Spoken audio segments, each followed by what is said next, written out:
যারা নির্বাচন পেছাতে চান তারাই শেখ হাসিনার ফিরে আসার পথ প্রশস্ত করতে চান বলে মন্তব্য করেছেন বিএনপি চেয়ারপারসনের উপদেষ্টা বীর মুক্তিযোদ্ধা আব্দুস সালাম। সোমবার বগুড়া TMSS অডিটোরিয়াম হলে বগুড়া জেলা বিএনপির উদ্যোগে কর্মী সভায় প্রধান অতিথির বক্তব্যে তিনি এসব কথা বলেন। তিনি আরো বলেন, দেশে এখনো গণতন্ত্র ফিরে আসেনি, দেশকে রক্ষা করতে হলে গণতন্ত্র ফিরিয়ে আনতে হবে।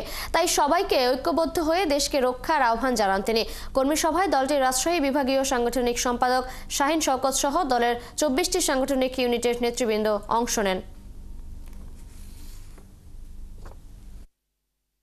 আন্দোলন করেছে একসাথে, নির্বাচন করবে একসাথে, সরকার গঠনও একসাথে করতে চায়। কি কারণে?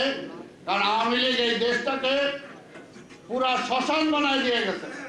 এমন কোন সেক্টর নাই যেটা ক্ষতিগ্রস্ত হয় নাই।